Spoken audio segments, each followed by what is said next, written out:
Welcome to the Virtual Strategic Solutions Virtual Reality Simulation System. Accessing Legacy Dataset. Files loaded. Simulation ready. Vault-4 is a Vault-Tec vault located beneath the Hawthorne Medical Laboratories campus in Los Angeles, California, in the Fallout TV series. Before the Great War, Vault-4 was featured in advertisements and vault orientation videos, with Cooper Howard serving as the spokesman. The vault's experiment was publicly revealed in these advertisements. It would be governed by scientists living and working there full-time. Technocracy. Lloyd and Cassandra Hawthorne, two prominent researchers on the effects of radiation on DNA, as well as their 2 children and 80 other volunteers, signed up to live in the vault for a 5-year trial before the Great War to show that society would survive even in a vault. Lloyd Hawthorne eventually became the vault's overseer after the Great War. Sealed on the day of the Great War, the vault became a part of the vault experiment, examining the performance of a society governed entirely by scientists with no limits on their control and decisions. However, the vault's governance by scientists led to unrestricted research, including human testing, which led to the scientists' downfall.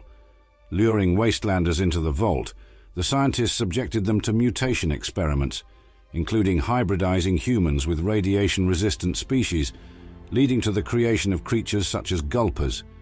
Each experiment was carefully recorded for analysis, including one of the victims of these experiments giving birth to a school of gulpers, who proceeded to eat her alive in the birth tank. The horrific nature of the experimentation led to a rebellion by the test subjects, who unleashed the mutated victims on the scientists.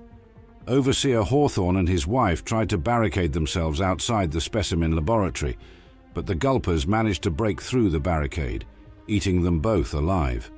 In his final log, the overseer was unapologetic, insisting that hybridizing humans with radioactive resistant species still had potential, as did a society governed entirely by scientists.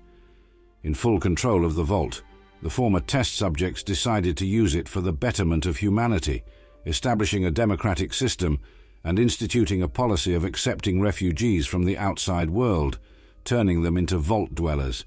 Those victims who could not be cured of whatever experiment was inflicted on them were placed in stasis pods on level 12 until such a time that the vault could come up with a cure for their condition. Aborting the gulpers appears to have been impossible. The survivors of the science experiments kept the vault actively maintained with the help of surface foraging parties, returning with gear, spare parts, and other supplies. One complication was that the genetic damage inflicted by the Hawthornes and their lot was hereditary, leading to random mutations, additional noses, ears and/or other organs, glowing eyes, and in the case of future overseer Benjamin, a single eye in place of the usual 2. Changes did not affect their general faculties, and many of the children born into the vault thought of themselves as genuine vault dwellers.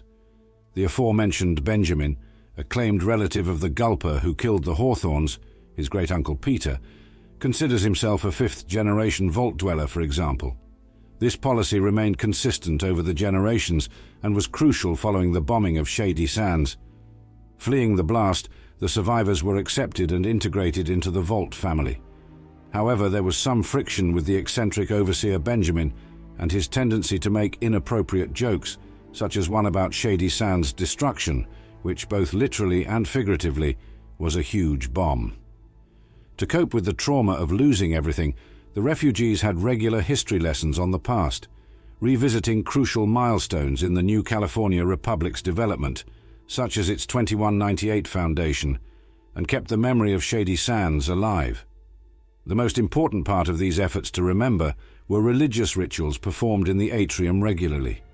Considered too rambunctious by the vault's mutated dwellers, these services were led by Birdie at an altar covered in produce, candles, and pictures of NCR President Aaron Kimball, and included ritualistic nudity and covering oneself in ashes and blood to symbolically bring back the people and the city lost. They also invoked the Flame Mother Lee Moldaver, an NCR commander, as their future salvation, and apparently created a cult worshipping her. In 2296, after Maximus was shot in the arm by a cannibal, Lucy McLean takes him into Hawthorne Medical Laboratories to find medical supplies. However, they are trapped and drop down the hatch originally used by the Hawthorns to lure in wastelanders. After coming to, they find themselves in Vault 4, where the doctor treats Maximus's wounds and are quarantined for a short time before being introduced to the vault at large, seemingly expected to stay long-term. While Lucy is relieved to be in a vault again, Maximus is unnerved by how eerily happy everyone seems, warning Lucy that the vault inhabitants might be a cult. Lucy did not find anything wrong until Overseer Benjamin greeted them, and she noticed Dr. Nose Edmondson and Nurse Powell bearing visible mutations. Lucy's subsequent meeting with Overseer Benjamin and discussing the vault's open policy ended on a sour note. After Benjamin's tactless joke about the nuking of Shady Sands, she inquired about Level 12 and the instructions to stay out of it, leading to Benjamin politely throwing her out of his office. After witnessing the ritual for Shady Sands and Lee Moldaver's likeness, she resolved to investigate Level 12. Maximus had a different path, particularly after Birdie offered him the spare unit 428, complete with a hot shower and a basket full of consumables. To a wastelander who never had either, it was the moment he resolved to stay and refused to go with Lucy to break the one rule they were given. Taking advantage of the vault's lax security, Lucy easily gained access to Level 12, discovering remnants of Vault 4's original science experiments.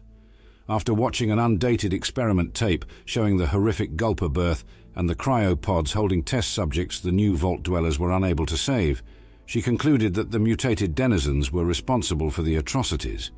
This led to a confrontation when Dr. Edmondson arrived to investigate the open doors, believing it to be a containment breach. Injuring the doctor with a beaker of acid, Lucy was caught by dwellers arriving to deal with the containment breach. In the subsequent trial in the atrium, the whole story was explained to Lucy. Despite her ignorance of either Vault 4's story or the experiment at Vault 33, she was condemned and put on trial. The decision was made to put her to death by banishing her to the surface with 2 weeks' worth of supplies. The elaborate banishment ritual involved a dull execution sword, one factor that led Maximus to erroneously believe the dwellers were trying to kill Lucy. Stealing the power plant's fusion core to power up his T-60 power armor, recovered by the foraging parties, he interrupted the execution, injuring several dwellers before Lucy intervened.